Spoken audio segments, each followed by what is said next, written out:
మీ ఎలాంటి వ్యాపార ప్రకటనలకైనా వెంటనే మా ఛానల్ సంప్రదించండి. ప్రస్తుతం మనతో పాటు ప్రముఖ ఆధ్యాత్మికవేత్త ఐకాన్ ఆస్ట్రాలజర్ గట్టుపల్లి సురేష్ బాబు గారు ఉన్నారు. ఓవరాల్గా డిసెంబర్ మాసంలో కర్కాటక రాశి స్థితిగతులు ఎలా ఉండబోతున్నాయో గురువుగారిని తెలుసుకుందాం. నమస్కారం గురువుగారు. జై శ్రీమన్నారాయణ. సో కర్కాటక రాశి వాళ్ళ పరిస్థితి ఏ విధంగా ఉండబోతుంది? డిసెంబర్ మాసం సంవత్సరం చివరిలోకి వచ్చేసాము. ఏదన్నా మంచి ఫలితాలు శుభవార్తలు వినే అవకాశం కనిపిస్తుందా, లేదంటే కాస్త ఇబ్బందికర వాతావరణమే ఉంటుందంటారు? ఓవరాల్గా ఎలాంటి జాగ్రత్తలు తీసుకోవాలి? ముఖ్యంగా మన ప్రేక్షకులందరికీ కూడా హ్యాపీ న్యూ ఇయర్ అడ్వాన్స్గా. ఎందుకంటే కనుక ఇక సంవత్సరం అయిపోతూ ఉంది. ఏది కష్టాలున్నా, ఏది నిష్ఠూరం ఉన్నా, ఏది ఇబ్బందులు ఉన్నా, ఏది కలిసి వచ్చినా సరే మనం రోజులనైతే మార్చలేం, వెనక్కి తీసుకురాలేం. ఆ ఒక శక్తియుతులు అయితే మనకు దేవుడు ఇవ్వలేదు. కాలాన్ని వెనక్కి తీసుకొచ్చేటువంటి శక్తియుతులు మనకి లేవు. ఏదైనా సరే గ్రహాలు ఎలా ఉన్నాయి, వాటి సానుకూలత ఏంటి, గ్రహాల మార్పిడి మనం చేయలేం, కానీ సానుకూలంగా ఉండేందుకు మాత్రం పరిహారాలు చేయగలుగుతాం. అంతవరకు మనకి దేవుడు ఇచ్చినటువంటి అదృష్టం అంతవరకే ఇచ్చాడు. కాబట్టి వేడి ఉన్న దగ్గర చల్లదనం, చల్లవుగా ఉన్న దగ్గర వేడిదనం తీసుకొచ్చేటువంటి శక్తి అయితే ఇచ్చాడు దేవుడు. అదొకటి మనం చేయగలుగుతాం. కాబట్టి అందరికీ కూడా రానున్న సంవత్సరాన్ని ఆహ్వానించాల్సిందే. అది ఏది జరిగినా మనకి తప్పదు, బరాయించాల్సిందే, ప్రికాషన్స్ అయితే తీసుకోవాల్సిందే. ముందుకైతే అందరికీ హ్యాపీ న్యూ ఇయర్. దాంతోపాటు ద్వాదశ రాశుల్లో ఒకటైనటువంటిది కర్కాటక రాశి. ఈ కర్కాటక రాశి చూసినట్టయితే కనుక అసలు ఏంటిది, మీకు ఎప్పుడైనా తొలకరి వానలు అంటారు తెలుసా? తొలకరి వానలు అంటే మనకి వానలు పడుతూ ఉంటాయి. తర్వాత ఈ తొలకరి వానలోనే కొన్ని వానలు ఉంటాయి, అవి చెడు వానలు అంటారు. చిత్తడి వానలు, చెడు వానలు అంటారు. ఇవి ఎట్లా ఉంటాయి అంటే, ఒక పక్క ఎండలో ఉంటాం, ఒక పక్క తడుస్తూ ఉంటాం. ఎండ వస్తుందో ఓ పక్క వానలు తడుస్తూ ఉంటాం అన్నమాట. ఈ చిత్తకత్తి వానలు అంటారు అన్నమాట. ఇవి చిత్తకత్తి కుక్కర్లాగా చిత్తకత్తి వానలు అంటారు. ఈ చిత్తకత్తి వచ్చినప్పుడు కురిసేటువంటి వానలు ఎలా ఉంటాయి అంటే, ఎండ ఉంటుంది, ఎండ ఎన్ని డిగ్రీలు ఉంటుందో ఎన్ని డిగ్రీలు ఎండ ఉంటుంది, కానీ వాన కూడా బాగా కురుస్తుంది. మంచి మంచి పెద్ద పెద్ద చినుకులు పడతాయి అనమాట. ఇవి ఏంటంటే ఒక పక్క తడుస్తూ ఉంటాము, ఒక పక్క ఎండుతూ ఉంటాము. అంటే కర్కాటక రాశి వారికి వద్రా బాబు అంటే వాడికి పెడతా ఉంటారు, తోస్తూ ఉంటారు, తినరా బాబు అని చెప్పేసి అని. ఆకలితో అలమరించిపోయేవాడికి మాత్రం ఫుడ్ దొరకదు. ఇక్కడ పాయింట్ ఈ రాశి వారికి ఏంటంటే అలా ఉంటుందన్నమాట.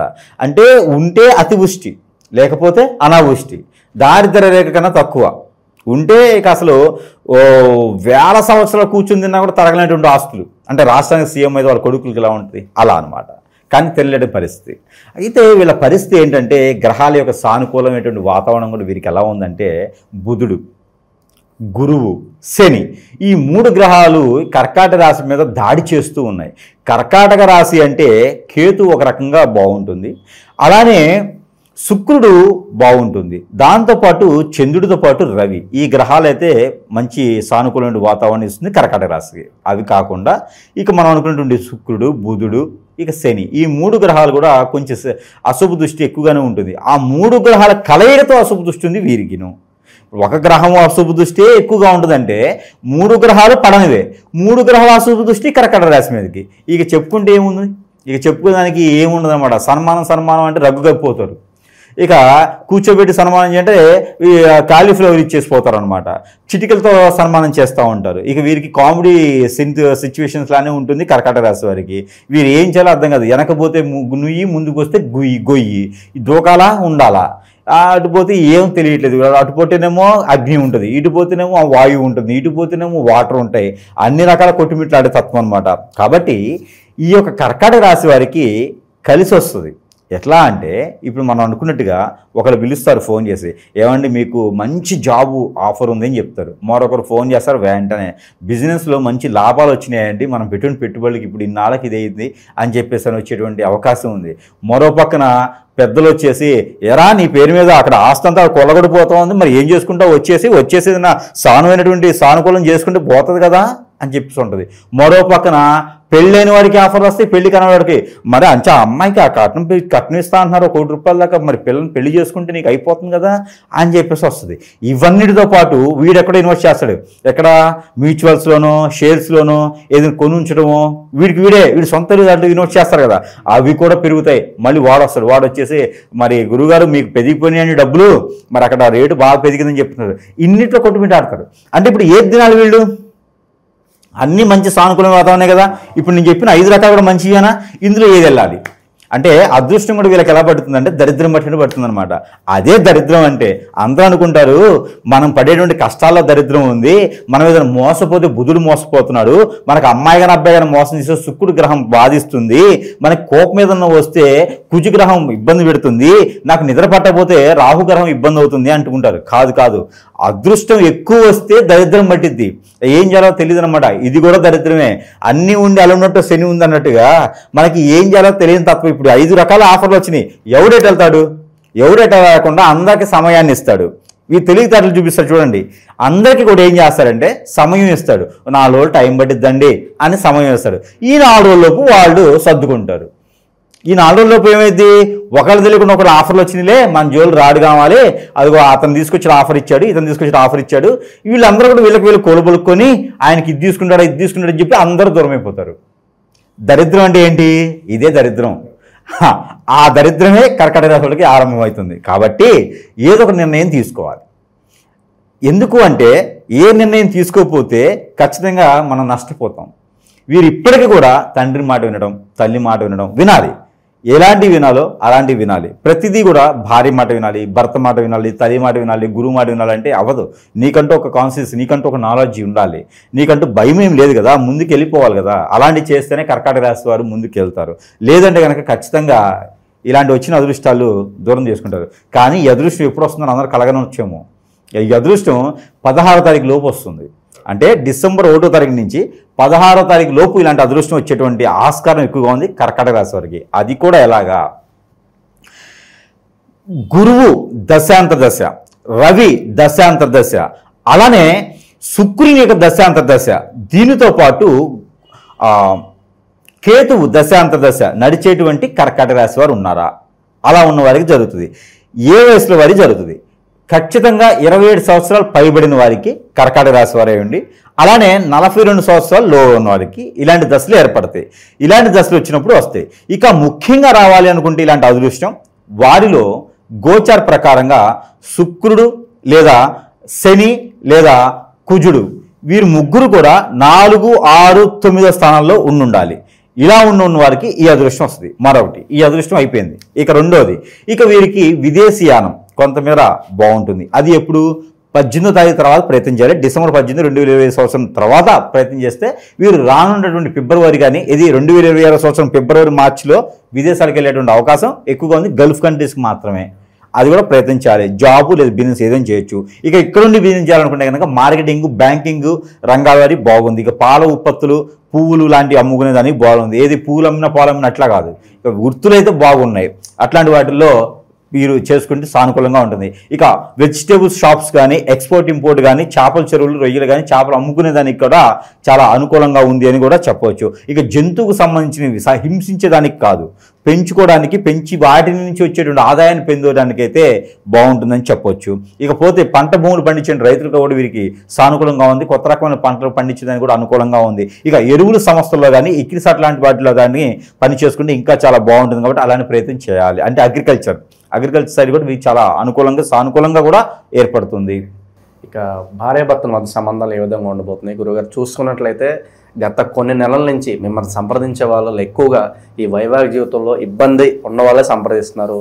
నా భార్య లేదా భర్త దూరం అయిపోతుంది అంటే, ఇంత మంచి రెస్పాన్స్ ఉంది. ఆ నమ్మకాన్ని వాళ్ళకి ఎలా కల్పించారు? ఓవరాల్గా ఏం జరుగుతుంది? ఒకప్పుడు ఏమయ్యేదంటే కొన్ని ఛానల్స్ కొన్ని ప్రోగ్రామ్స్ ఇచ్చేవారు. బొతుకు జట్కా బండి, నా బొంద బొట్టుకు బండి అని చెప్పేసి కొన్ని ప్రోగ్రామ్స్ ఇచ్చేవారు.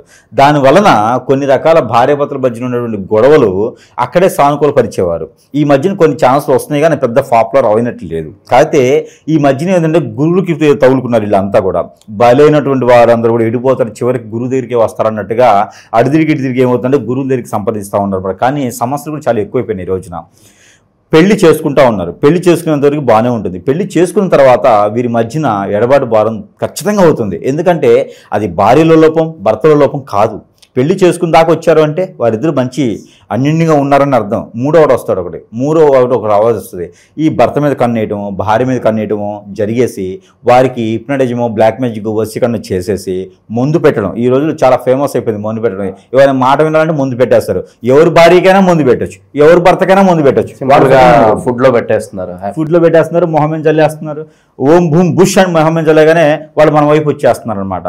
అలా జరిగేటువంటి గురువులు చాలామంది ఉన్నారు. అలా ఇచ్చి క్యాష్ చేసుకునే వాళ్ళు, అలా దొంగ స్వాములు చాలామంది ఉన్నారు. అది వాళ్ళ దరిద్రం వాళ్ళకి, అది వేరే విషయం. అయితే ఈ జనాలు సగటు మనుషులు ప్రేమతో, అభిమానంతో, నమ్మకంతో, ఆప్యాయతో ఆ పెళ్లి చేసుకొని సుఖంగా కాపురం చేసుకుని పిల్లలకంటూ వాళ్ళందరికీ జీవితం కొనసాగించేటువంటి కాలంలో ఎవడొక దరిద్రుడు వచ్చేసి కన్నేయటం, ఎవడొక దరిద్రాలు వచ్చేసి కన్నేయటం, ఇలాగా వచ్చేసి వాళ్ళ సంసారాలను నిప్పులు పోసి వాళ్ళ వైపు లాక్కోవటం, అక్రమ సంబంధాలు పెట్టుకోవడం. అసలు ఎందుకు ఆవిడ వైపు వెళ్తున్నాను, ఎందుకు ఆయన వైపు వెళ్తున్నాను లేకుండా కూడా అక్రమ సంబంధాలు అయితే ఉన్నాయి. ఇవన్నీ కూడా మనకి చాలా బాధిస్తున్నాయి. పిల్లలు ఉంటున్నారు, చంటి పిల్లలు, భర్త మీద ఆధారపడి ఒక భార్య ఉండి 2 పిల్లలు ఉంటారు.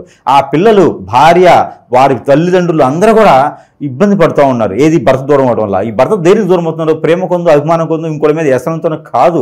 భార్య ఉంది అంటే ఇంకో దగ్గరికి వెళ్తున్నాడంటే అప్పుడు అర్థమైంది అక్కడ ఉండే వాళ్ళు లాగుతున్నారు. ఎట్లాగా ఎవరో ఒక గురువుని నమ్ముకొని ముందు ఇప్పుడు పెట్టిచ్చేసి లాగుతూ ఉన్నారు. ఇలా బలైన వాళ్ళు చాలా మంది ఉన్నారండి. చెట్టుకోలు కుట్టుకోలు అవుతున్నారు.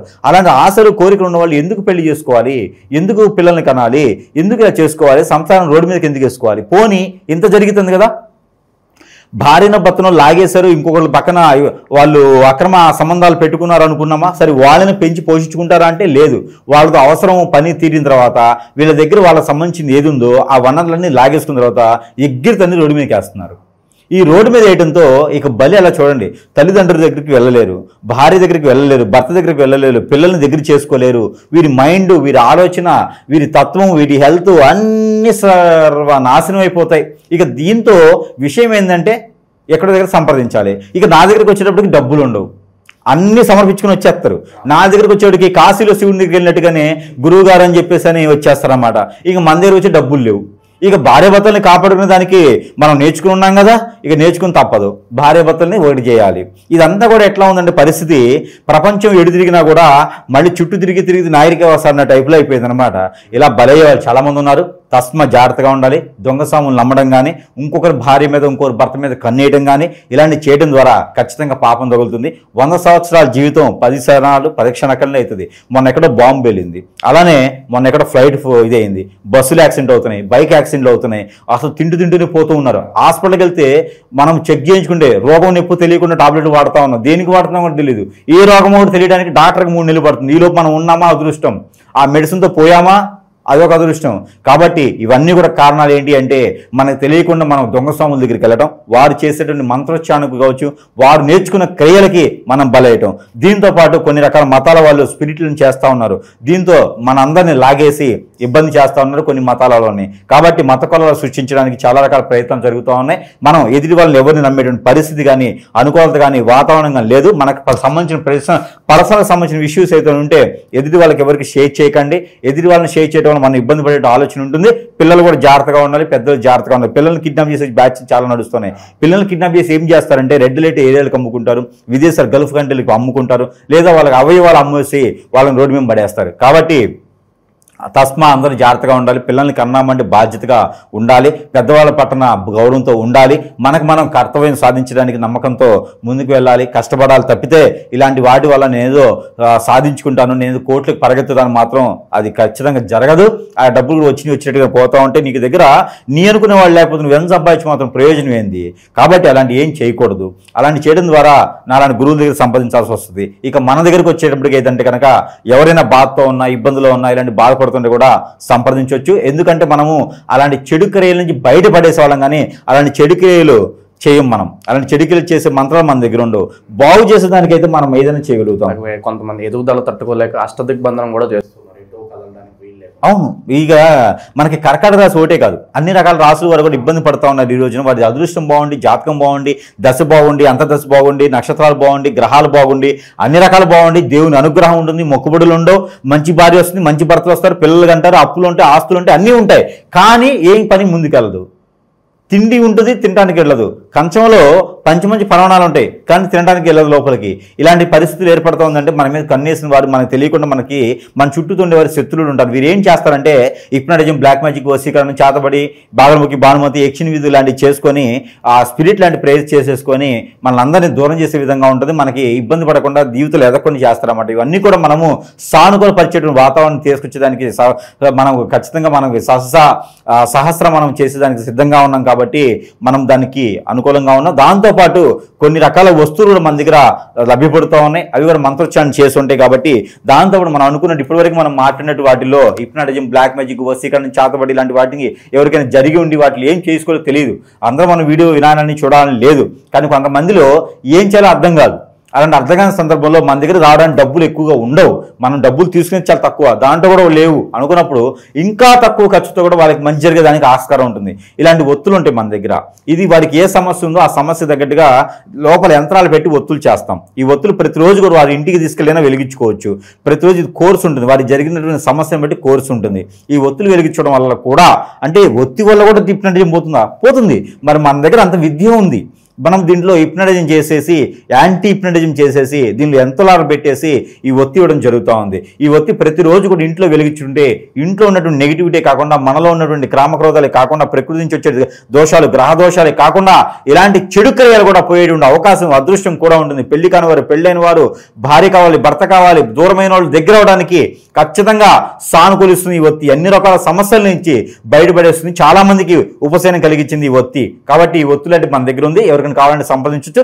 సరసమైన ధరలను వారి వద్దకు చేర్చేదానికి అవకాశం కూడా మన దగ్గర లభ్యపడుతుంది మంత్రోచ్చారణతో. ఇకపోతే సెంటు, ఏదైనా ఆత్మలు, దెయ్యాలు, భూతాలు ఏదైనా ఎంటాడుతున్నాయి, మన మీద పడ్డాయి, ఎవరో చేపించినారు, ఇంట్లో చేతబడైంది, మనకి ఏం అవ్వట్లేదు అంటే ఈ అప్పులు బాధలు అయిపోయినాయి, ఏ చేసినా ముందుకెళ్ళట్లేదు, అష్టదిబ్బందులు ఉంది అనుకుంటే కనుక వారికి డౌట్ వస్తే ఈ సెంటు రాసుకోవచ్చు. మన దగ్గర లభ్యపడుతుంది. మంత్రోచ్చారణ చేసే ఉంటుంది. ఈ సెంటు అప్లై చేసుకోవడం వలన అన్ని రకాల రుమ్మతులు కూడా తొలగేదానికి ఎక్కువ అవకాశాలు మెండుగా ఉన్నాయి కాబట్టి ఉపశమనం అయితే ఖచ్చితంగా లభిస్తుంది. ఇక దీంతో పాటు సోపు, భార్య తెలియకుండా భర్త, భర్త తెలియకుండా భార్య ఇంట్లో కిచెన్లో అదే మన వాష్రూమ్లో కనుక పెట్టుకొని ఈ సోప్తో స్నానం చేసినట్టయితే దీంట్లో కూడా హిప్నటిజం ఉంటుంది. అంటే భర్తని దగ్గర చేసుకోవడానికి, భార్యని దగ్గర చేసుకోవడానికి వేరే వాళ్ళ మైండ్ ఉంది తీసేసి మన వైపు వచ్చేలా కూడా ఇచ్చేస్తాం. దీనితో పాటు దేవుని అనుగ్రహం కూడా కావాలి. ఇక దేవుని అనుగ్రహం కన్నా ముందు మనకి నెంబర్స్, నవగ్రహాన్ని తీసిన నెంబర్ పఠనం చేసుకోవాలి. ఇక కర్కాటక రాశి వారు ప్రతిరోజు పారాయణ చేయవలసినటువంటి నెంబర్ 625 ఈ నెంబర్ని కనుక 199 సార్లు పారాయణ చేసుకోవాలి. చేతులు ఏదైనా పాల గ్లాస్ కానీ పళ్ళ జ్యూస్ కానీ పెట్టుకొని పారాయణ చేసుకొని అవి భుజించుకున్నట్టయితే కనుక ఖచ్చితంగా వీరికి మంచి జరిగేదానికి అవకాశం ఉంది. దీంతో పాటు దేవుని అనుగ్రహం కూడా మనకు కావాలి కాబట్టి ఆ అనుగ్రహం ఏంటి అంటే కనుక ఎక్కడైనా విష్ణు ఆలయం ఉంటే కనుక అక్కడ అటుకులు, బెల్లము, పుట్నాల పప్పు ఈ మూడు కూడా మిక్స్ చేసేసి అక్కడ ప్రసాదం పెట్టాలి. ఏదైనా బుధవారం లేదా శుక్రవారం రోజున ప్రసాదం నైవేద్యం పెట్టినట్టయితే కనుక ఖచ్చితంగా వీరికి కలిసి వచ్చేటువంటి కాలం ముందు ఉంది. కాబట్టి ఎక్కడైనా వీరికి అమావాస్య ముందు, పౌర్ణమి ముందు ఎక్కడైనా సరే చెరువు, సముద్రం, వాగు, సెలయేరు, కోనేరు, బ్రహ్మగుండాల వాటిలో కనుక ఎక్కడైనా సరే స్నానం ఆచరించినట్టయితే కనుక వీరికి అదృష్టం కొంతమేర ఇబ్బంది కలగకుండా ఉంటుంది. కాబట్టి ఆ మేర ప్రయత్నం చేయాలి. చెడు వ్యసనానికి దూరంగా ఉండాలి, చెడుకి బానిస అవ్వకూడదు. ఇలాంటి మంచి అభిమానంతో, ఆప్యాయతో, అనురాగంతో, ప్రేమతో అందరితో కాకుండా ఇంట్లో వాళ్ళతో ఉంటే సరిపోతుంది. ఆ రకంగా ముందుకు వెళ్ళినట్టయితే కనుక వీరికి అన్ని రకాలు కలిసి వచ్చేదానికి ఆస్కారం ఉంటుంది. మనకు సంప్రదించాలనుకుంటే కనుక మనకు సంప్రదిస్తే అన్ని రకాల విషయాలకి, అన్ని రకాల సమస్యలు కూడా బయటపడేసేదానికి ఆస్కారం చూపిద్దాము. చాలా బాగా వివరించారు. ధన్యవాదాలు సార్.